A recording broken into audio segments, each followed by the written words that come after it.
প্রিয় শিক্ষার্থীরা, আজকে তোমাদেরকে উচ্চতর গণিতের 9.2 এর 11 নম্বর অঙ্কটা আমরা সমাধান করব। তো এই অঙ্ক সমাধান করার আগে যে মেইন বেসিক জিনিসগুলো আমাদের জানা লাগবে, অবশ্যই এই মেইন বেসিক জিনিসগুলো আমরা একটু জেনে নেব। ওকে, এই অঙ্ক সমাধান করার জন্য যে জিনিসগুলো কাজে লাগবে সেটা হলো ব্যবধি জানা লাগবে।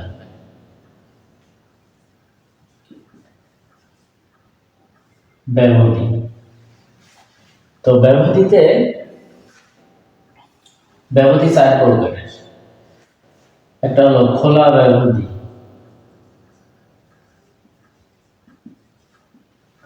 খোলা ব্যবধি মানে দুই পাশে খোলা থাকবে। এই ক্ষেত্রে আমরা ফার্স্ট ব্র্যাকেট ইউজ করি। এটাকে যদি আমরা একটা অসমতার মাধ্যমে দেখাতে চাই তাহলে এটাকে লেখা যায় যে 2 x 5। তার মানে x এর মান 2 থেকে বড় কিন্তু 5 থেকে ছোট। তার মানে এই কন্ডিশন অনুসারে যদি আমি লিখি তাহলে এখানে অ্যাকচুয়ালি x এর যে মানগুলো পাবো সেটা হলো 3, 4, এটা হলো মান। কিন্তু আমরা যখন এটাকে খোলা ব্যবধি বা ওপেন ইন্টারভালের মাধ্যমে লিখবো তখন এটাকে লেখা হয় 2,5। তার মানে খোলা ব্যবধি হলো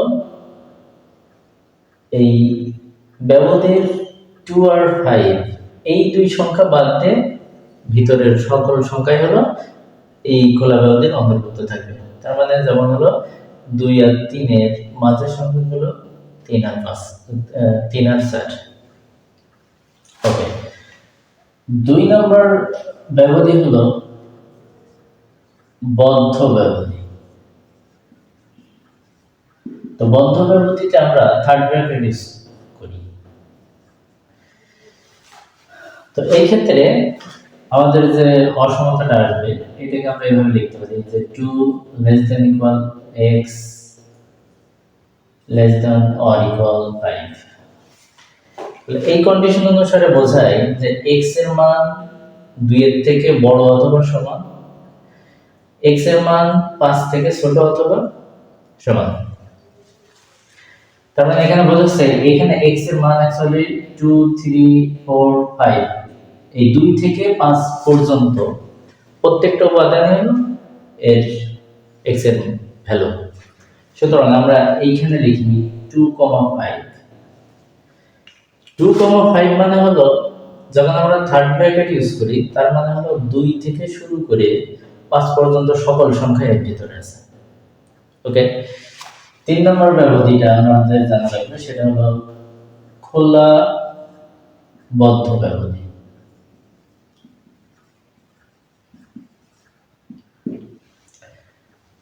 খোলা ব্যবধির জন্য আমরা ফার্স্ট ব্র্যাকেট এবং বদ্ধ ব্যবধির জন্য আমরা থার্ড ব্র্যাকেট ইউজ করব। তাহলে এইটাকে যদি আমরা কন্ডিশনের মাধ্যমে দেখাতে চাই তাহলে এইভাবে দেখাতে পারি যে 2 x ≤ 5।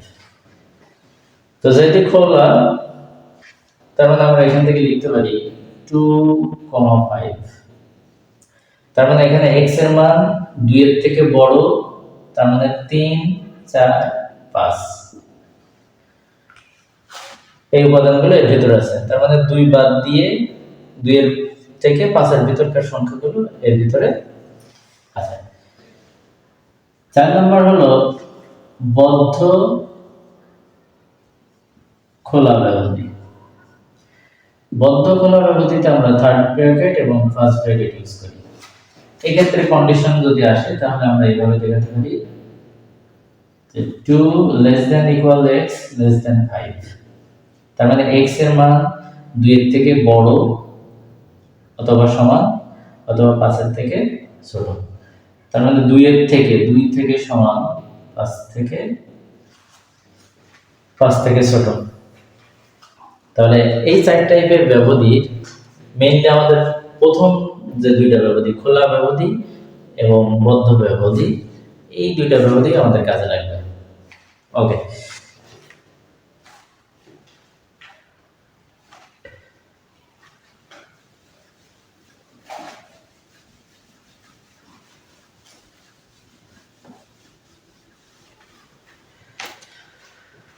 তাহলে আমাদের 9.2 এ 11 নং অঙ্ক। তোমাদের অঙ্ক 11 নম্বর অঙ্কটা ছিল যে ফাংশন f of x সমান সমান ln 1 minus x divided by 1 plus x। ফাংশনটির ডোমেন ও রেঞ্জ নির্ণয় করো।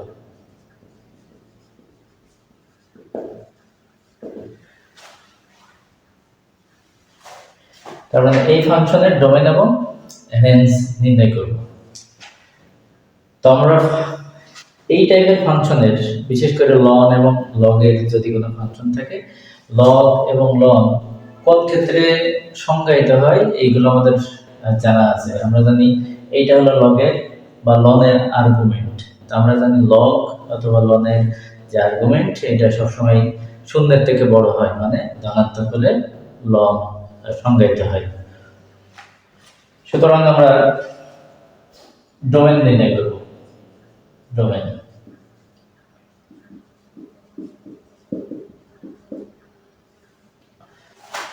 তাহলে এই ফাংশনটা ফাংশন f of x সমান সমান ln 1 minus x divided by 1 plus x। ফাংশনটি সংজ্ঞায়িত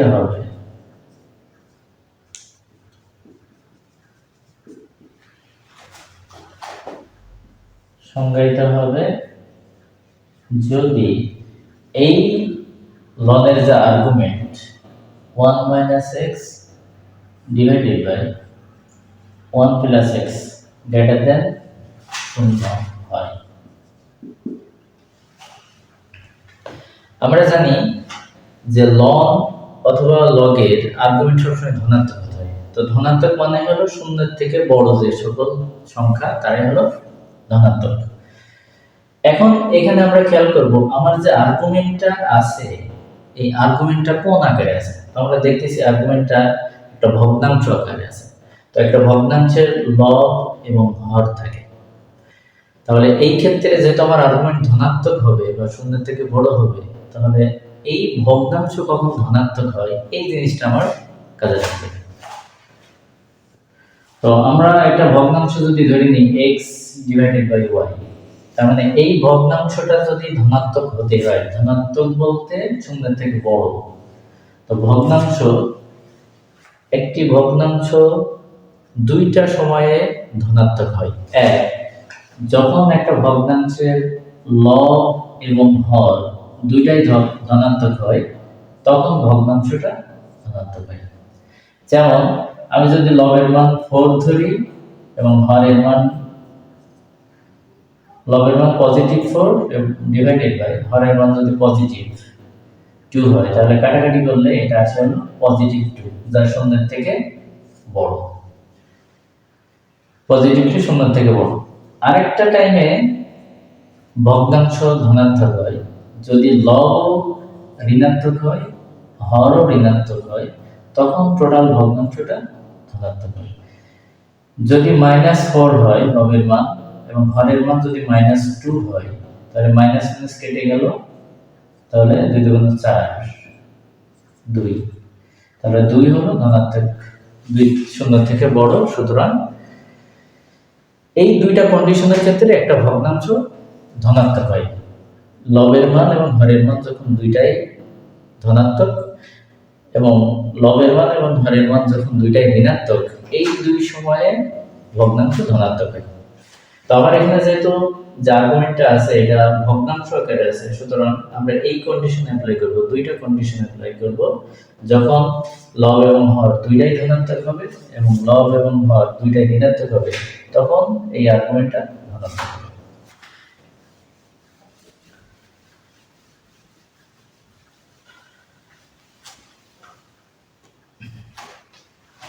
তাহলে 1 নাম্বার কন্ডিশন হলো 1 minus x লব গ্রেটার দেন 0 এবং হর 1 প্লাস এক্স এইটা গ্রেটার দেন 0। তার মানে আমার লব 0 থেকে বড় মানে ধনাত্মক, হর 0 থেকে বড় মানে ধনাত্মক। অথবা দ্বিতীয় নাম্বার কন্ডিশন হলো 1 মাইনাস এক্স লেস দেন 0।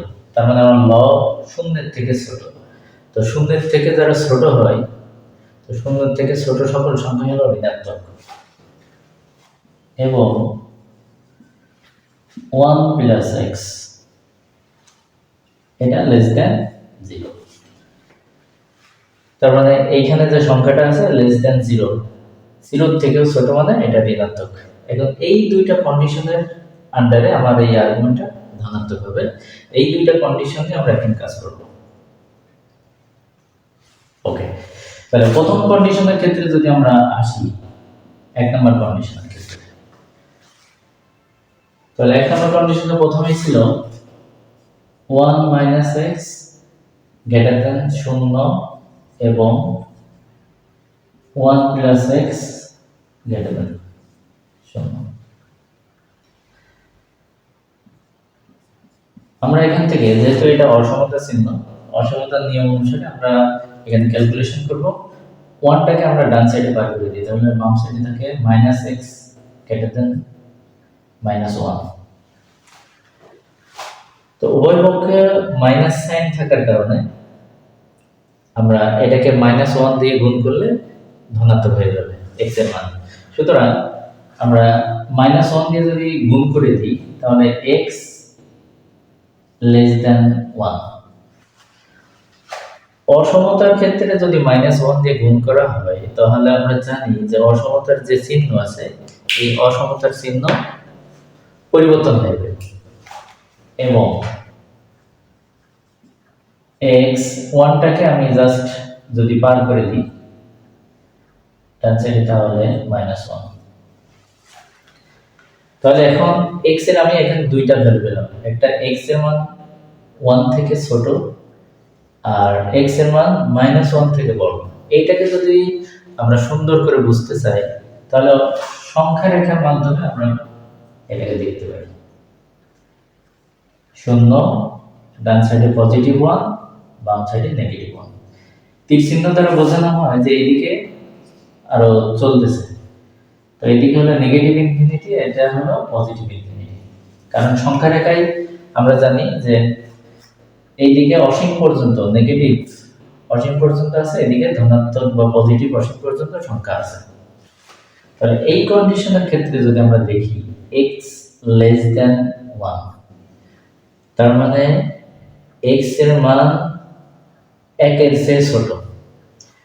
তো 1 এর চেয়ে ছোট, 1 এর চেয়ে ছোট সকল বাস্তব সংখ্যা, তার মানে এইদিকে।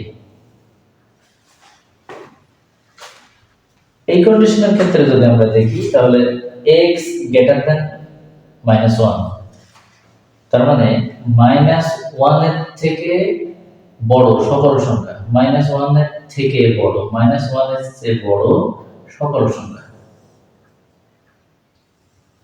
এইদিকে। তাহলে প্রথম কন্ডিশন অনুসারে আমরা যদি এখান থেকে ডোমেইন লিখি তাহলে ডোমেইন df সমান সমান লেখা যায় x belongs to R such that x less than 1। এই যে আমার মাঝে যে এবং আছে, এবং এর জন্য আমরা সেটের ক্ষেত্রে ইন্টারসেক্ট সাইন ইউজ করি। x belongs to R, x less than -1।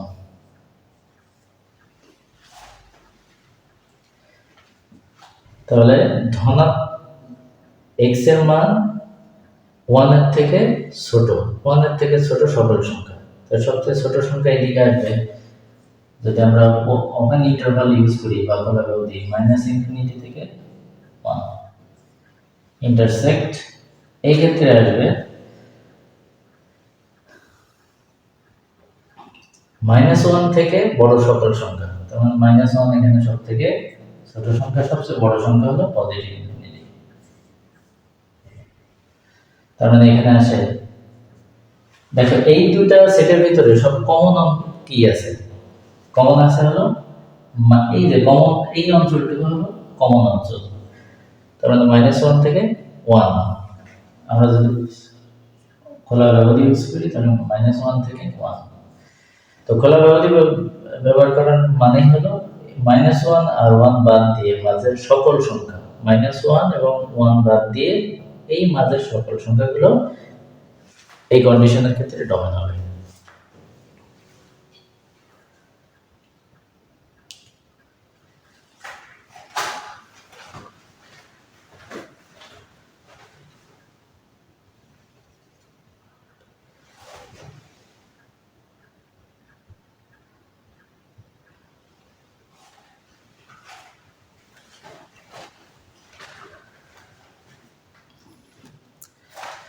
ওকে, তাহলে প্রথম কন্ডিশনের ক্ষেত্রে আমার ডোমেন আসছে -1 থেকে 1। এখন আমরা দ্বিতীয় কন্ডিশনটা দেখব।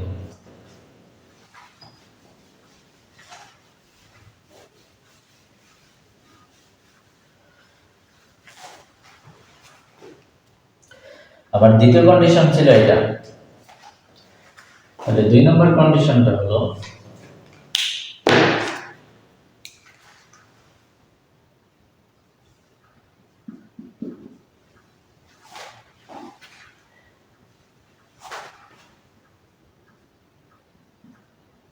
(1 - x < 0 এবং 1 + x < 0। তাহলে নিয়ম অনুসারে 1টাকে আমরা ডান সাইডে পার করে দিই, তাহলে -x 1 ডান সাইডে গেলে -1। অসমতার চিহ্নের ক্ষেত্রে আমরা যে নিয়মটা জানি সেটা -1 দিয়ে যদি গুণ করে দিই তাহলে সমতার চিহ্নটা পরিবর্তন হবে। তাহলে -1 দিয়ে গুণ করলে x > 1 হবে। এবং এই ক্ষেত্রে দেখি জাস্ট 1টাকে ডান সাইডে পার করে দাও অসমতার পাশে, তাহলে -1। এইটাকে যদি আমরা এখন সংখ্যা রেখার মাধ্যমে দেখি তাহলে যেটা দেখা যায়, এখানে বলতেছে x এর মান 1 এর চেয়ে বড় সকল সংখ্যা। তো x এর যে মান হবে এটা 1 এর চেয়ে বড় সকল সংখ্যা, তার মানে এদিকে পজিটিভ ইনফিনিটি পর্যন্ত সকল সংখ্যা। এই কন্ডিশন অনুসারে যেটা বলতেছে সেটা x এর মান -1 থেকে ছোট, এবং এই যে x এর মান -1 থেকে ছোট সকল সংখ্যা। তাহলে এই ক্ষেত্রে দেখতেছি আমাদের কোনো কমন অঞ্চল নাই, তাহলে এদের যদি আমরা ডোমেন বের করি, ডোমেন df সমান x belongs to R such that x > 1, যেহেতু মাঝে এবং আছে সেটের ক্ষেত্রে আমরা ইন্টারসেক্ট চিহ্ন ইউজ করলাম, x belongs to R x < -1। তাহলে এখানে বলা আছে x এর মান 1 এর থেকে বড় সকল, 1 এর থেকে বড় সকল সংখ্যা। তাহলে এটাকে যদি ওপেন ইন্টারভালের মাধ্যমে আমরা লিখি তাহলে 1 এর থেকে ধনাত্মক ইনফিনিটি পর্যন্ত সকল সংখ্যা ইন্টারসেক্ট। এইটার ক্ষেত্রে যদি দেখি যে x এর মান -1 থেকে ছোট, x এর মান -1 থেকে ছোট সকল সংখ্যা, তো এখানে সবথেকে ছোট হলো -ইনফিনিটি -1। আমরা দেখতেছি যে এই যে সংখ্যা রেখা আঁকার উদ্দেশ্য হলো এই বিষয়টাকে আরো সহজভাবে উপলব্ধি করতে পারা। আমরা দেখতেছি যে এখানে অ্যাকচুয়ালি কোনো কমন অঞ্চল নাই, তার মানে এই দুইটা সেটের ইন্টারসেক্ট করলে পাই হবে। এখন তোমরা খেয়াল করো, এটা একটু মুছে দেই।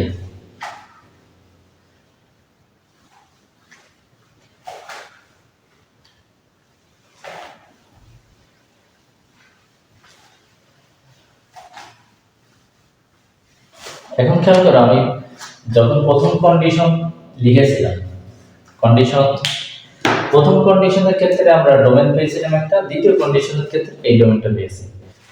তাহলে এবং আমার ছিল প্রথম কন্ডিশন অথবা দ্বিতীয় কন্ডিশন। তাহলে প্রথম কন্ডিশন এবং দ্বিতীয় কন্ডিশন থেকে আমরা যে ডোমেন পেলাম, এটার একত্রে ডোমেনটা যদি আমরা লিখি তাহলে ডোমেন df সমান সমান প্রথম কন্ডিশন থেকে আমরা ডোমেন পেয়েছিলাম -1 থেকে 1 এবং ইউনিয়ন দ্বিতীয় কন্ডিশনের ক্ষেত্রে 5। তাহলে দুইটা সেটের যদি ইউনিয়ন করি, 5 মানে এই সেটের কোনো উপাদান নাই, তাহলে একটা সেটের উপাদান আছে আর একটা সেটের উপাদান নাই, এইরকম দুইটা সেটের যদি আমরা ইউনিয়ন করি তাহলে আমার এখানে -1 আর 1 এইটাই হবে রেজাল্ট।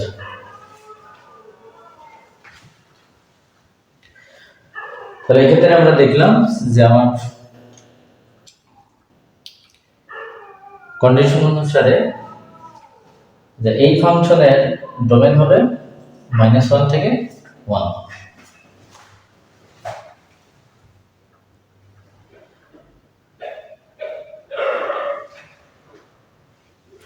ওকে, এখন আমরা রেঞ্জ নির্ণয়টা দেখব। আশা করছি বুঝতে পেরেছো।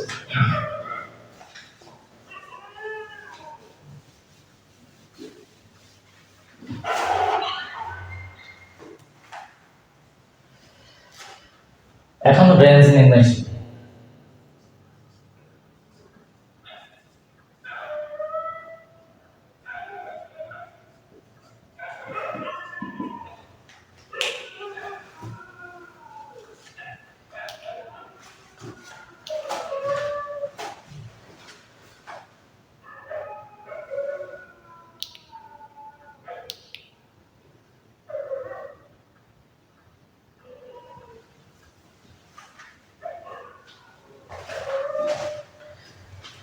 তো রেঞ্জ নির্ণয়ের ক্ষেত্রে দেখো,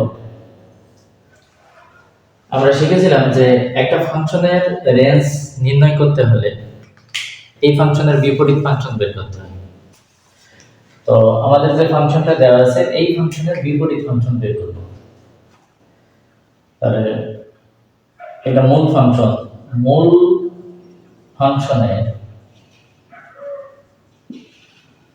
ফাংশনের রেঞ্জ হবে বিপরীত ফাংশনের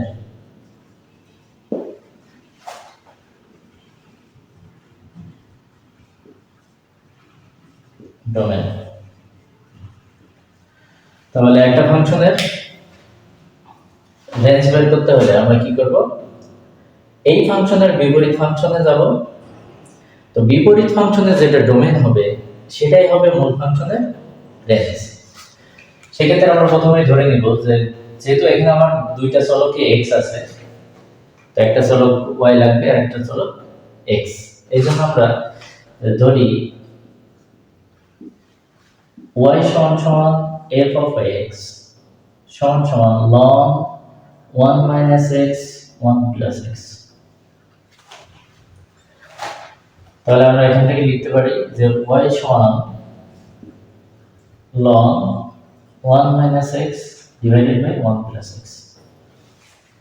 এখন আমরা জানি যে যে সকল লগের ভিত্তি e তারাই অ্যাকচুয়ালি লন। যে সকল লগের ভিত্তি e তারাই অ্যাকচুয়ালি লন। তার মানে এই লন যে এখানে আছে তার মানে বোঝাচ্ছে এই লনটা যে লগ থেকে আসছে সেই লগের অবশ্যই একটা ভিত্তি আছে e। এখন আমরা লগ থেকে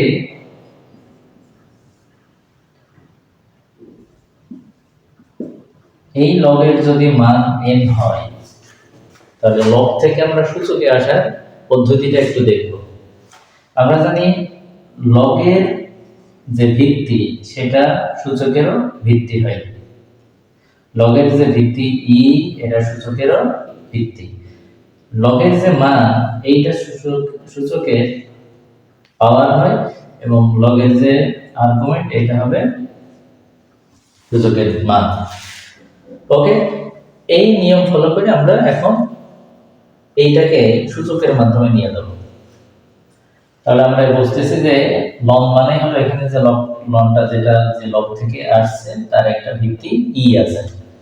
সুতরাং এই ভিত্তি যদি আমরা এখানে ধরি তাহলে লনের যে ভিত্তি এটা সূচকের ভিত্তি ই, লনের যে মান এইটা হবে সূচকের পাওয়ার, আর লনের যে আর্গুমেন্ট এইটা হবে সূচকের মান।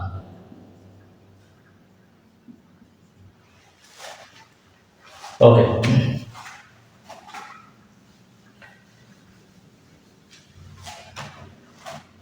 এখন আড়াআড়ি গুণ করো।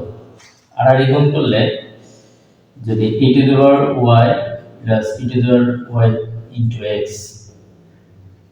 আড়াআড়ি গুণ করলাম, আবার এইটার সাথে এটার গুণ করলাম, আর সমান সমান 1 মাইনাস x। আর বিপরীত ফাংশন বের করার মানে হলো x এর মানগুলো বের করে রাখা। তাহলে জাস্ট x এর যে পার্টগুলো আছে এইগুলোকে বাম পাশে নিয়ে আসি, আর x বর্জিত যে পদগুলো আছে আমরা ডান সাইড বার করে দেব। তাহলে e to the power y into x plus x, এই মাইনাস x টা ডান সাইড থেকে যদি বামে আসে তাহলে এটা প্লাস, ডান সাইডে আছে 1, আর e to the power y এটা x বর্জিত পদ, x নাই, এটাকে আমরা যদি ডান সাইডে বার করে দিই তাহলে নেগেটিভ মাইনাস আর e to the power y। এখান থেকে আমি x কমন নিব, x কমন নিলে লেখা যায় e to the power y plus 1 সমান সমান 1 minus e to the power y। এখন এখান থেকে x এর মানটা বের করতে হবে।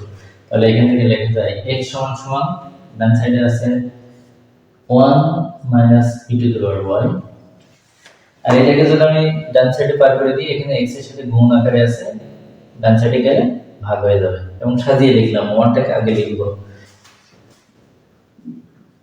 1 plus e to the power y। এখন এই যে সমীকরণটা আসলে এইটাই হলো এই মূল ফাংশনের বিপরীত ফাংশন।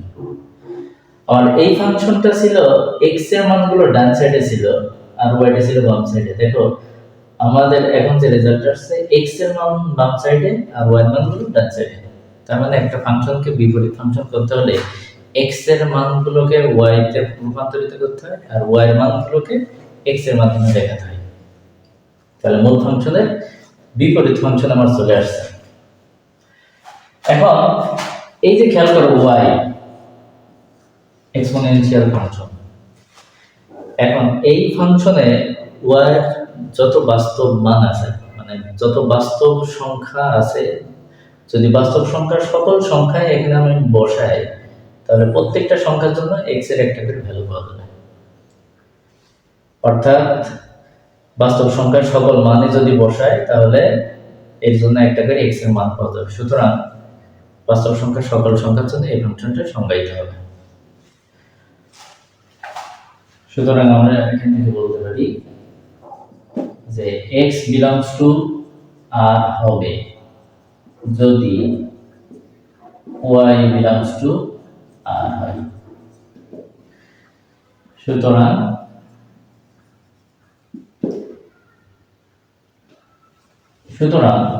মূল ফাংশনের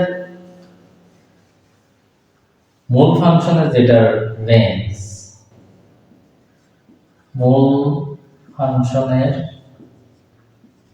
রেঞ্জ সমান সমান হবে বিপরীত ফাংশনের, এটা হলো বিপরীত ফাংশনের ডোমেইন। তার মানে এখানে বাস্তব সংখ্যার সকল মান বসাতে পারবো y মান। তার মানে বিপরীত